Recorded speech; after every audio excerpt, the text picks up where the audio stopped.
Assalamualaikum warahmatullahi wabarakatuh. Perkenalkan, nama saya Sheila Arcinta Permata. Saya dari Prodi Hukum Ekonomi Syariah. Di sini saya akan menjelaskan sedikit tentang cara pembagian hukum waris menurut hukum perdata dan hukum Islam.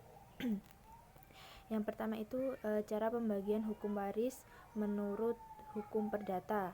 Dalam hukum perdata, waris dibagi dalam beberapa golongan ahli waris dapat dibedakan atas 4 golongan ahli waris, yaitu yang pertama, golongan ini terdiri dari anak dan keturunannya ke bawah tanpa batas beserta janda dan duda. Jadi yang garis ke bawah itu mendapatkan setengah, contohnya anak laki-laki. Jika tidak ada anak laki-laki, anak perempuan mendapatkan setengahnya. Itu garis ke bawah. Lalu ada golongan kedua. Golongan kedua terdiri dari ayah, ibu, si pewaris beserta saudara dan keturunannya sampai derajat ke-6. Ini mendapatkan seperempat bagian. Pada prinsipnya bagian orang tua tidak boleh kurang dari seperempat bagian. Jadi yang mendapatkan seperempat itu terlebih dahulu orang tua. Jika orang tua sudah tidak ada, anak laki-lakilah yang mendapatkan setengahnya sendiri. Lalu ada golongan ketiga. Golongan ketiga ini terdiri dari keluarga sedarah menurut garis lurus ke atas. Ini mendapatkan menjadi setengah bagian untuk garis ayah dan setengah bagian untuk garis ibu.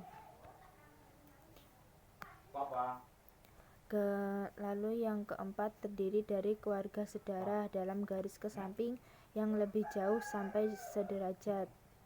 Ini masing-masing mendapatkan setengah bagian, dan orang yang paling dekat dengan pewaris mendapatkan setengah bagian. Ini keluarga saudara itu contohnya seperti saudara sekandung, yaitu yang pertama saudara sekandung, lalu ada saudara seayah, lalu ada saudara seibu, dan orang yang memerdekakan itu juga mendapatkan setengah dari hartanya si pewaris, itu termasuk orang terdekatnya. Lalu yang kedua ada cara pembagian hukum waris menurut Islam. Menurut Islam ini ada perbedaannya ya. Kalau menurut Islam itu dia caranya lebih rumit dibandingkan cara dari hukum perdata. Biasanya dari menurut hukum waris menurut Islam itu biasanya dia meninggalkan waris itu yang terlebih dahulu itu mementingkan jika pewaris itu ada hutang, mengurusi pemakamannya, terus semua fasilitasnya di rumah sakit kalau dia sakitnya, pokoknya urusannya si pewaris yang meninggal tadi harus diselesaikan terlebih dahulu. Jika sisa itu bisa dibagikan kepada ahli warisnya, seperti itu. Dan cara pembagiannya itu ya sama seperti hukum perdata ya, hampir beda tipis gitu. Intinya bagian-bagiannya itu hampir sama. Yang mendapatkan setengah suami, anak laki-laki, anak perempuan, cucu perempuan, keturunan anak laki-laki, saudara kandung perempuan dan saudara perempuan seayah. Dan yang mendapatkan seperempat suami dan istri. Yang mendapatkan seperdelapan istri baik seorang maupun lebih atau mendapatkan seperdelapan dari peninggalan suaminya. Jadi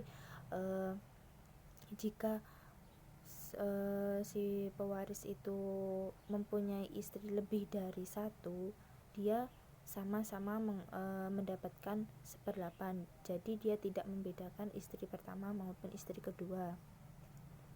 Lalu ada 2/3 anak perempuan, itu anak kandung, cucu perempuan, keturunan anak laki-laki, saudara kandung perempuan. Jadi yang mendapatkan 2/3 ini khusus untuk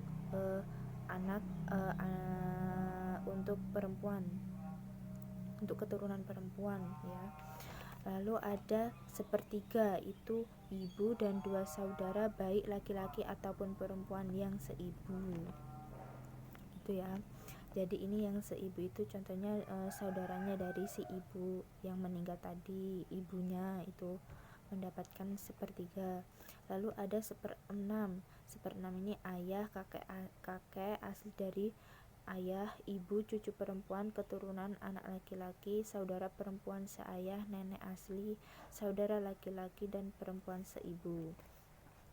Itu bagiannya tuh hampir sama dengan hukum perdata, pembagian hukum perdata.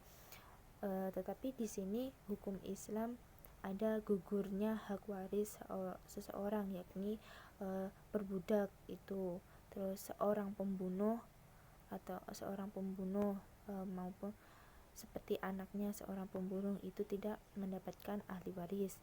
Lalu budak itu pastikan tidak mendapatkan. Lalu berbedanya agama, anak kalau sudah masuk di agama lain itu tidak mendapatkan warisan gitu ya.